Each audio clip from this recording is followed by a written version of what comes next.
In the hills of Wayanad, a small piece of land now carries the weight of one of Kerala's worst natural disasters. From July 30th, the public burial ground at Pudumala will be known as Hriday Bhumi or the Land of Hearts, a name chosen to honor the victims of the devastating 2024 Mundakai Churalmala landslide. Hriday Bhumi holds 264 graves. It is one of the few places in the country where people of all faiths lie side by side, not as Hindu, Muslim, or Christian, but simply as human beings lost to one shared tragedy. Puthumala പൊതുശ്മശാനം നാളെ മുതൽ July 30 ഹൃദയഭൂമി എന്നുള്ള പേരിലാണ് അറിയപ്പെടുന്നത്. എല്ലാവരും ചേർന്നെടുത്ത ഒരു തീരുമാനം.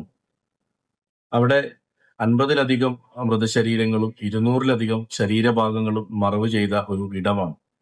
മുണ്ടക്കൈ ചൂരൽമല ദുരന്തത്തിന്റെ ഭാഗമായി നമ്മളിൽ നിന്നും വിട്ടുപിരിഞ്ഞ ആളുകളെല്ലാം അന്തിയുറങ്ങുന്ന ഒരു സ്ഥലത്തിനെ ഹൃദയഭൂമിയായി നമ്മൾ ചേർത്ത് നിർത്തുകയാണ്.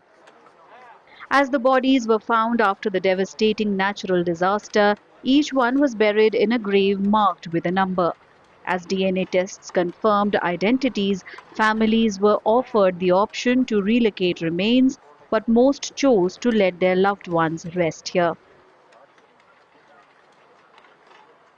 പുത്തുമല ശ്മശാനത്തിലാണ് എല്ലാരെയും അടക്കിയിട്ടുള്ളത്. അവിടെയാണ് എൻ്റെ ഭാര്യയും മക്കളും, എൻ്റെ ജ്യേഷ്ഠൻ്റെ മക്കളെല്ലാം ഉറങ്ങുന്നത് അവിടെയാണ്.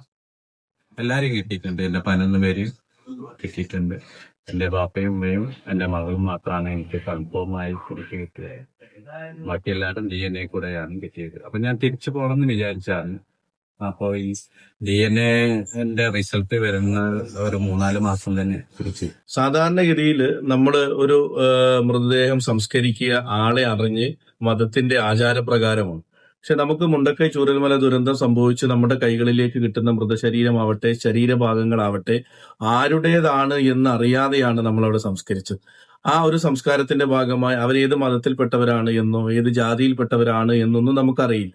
അതുകൊണ്ടാണ് നമ്മൾ അവരുടെ എല്ലാ സംസ്കാര ചടങ്ങുകളും സർവ്വമത പ്രാർത്ഥനയോട് കൂടിയിട്ടാണ് നമ്മൾ നടത്തിയത്. ഏത് മതത്തിന്റെ വിശ്വാസികളാണെങ്കിലും അവർക്ക് വേണ്ടി നമ്മൾ പ്രാർത്ഥിക്കപ്പെടുന്നുണ്ട്. ആ രീതിയിലാണ് നമ്മൾ സംസ്കാരം ചടങ്ങുകൾ നടത്തിയത്. അതിനുശേഷം DNA പരിശോധന പൂർത്തിയാകുന്ന മുറയ്ക്കാണ് മൃതദേഹങ്ങൾ തിരിച്ചറിഞ്ഞത്.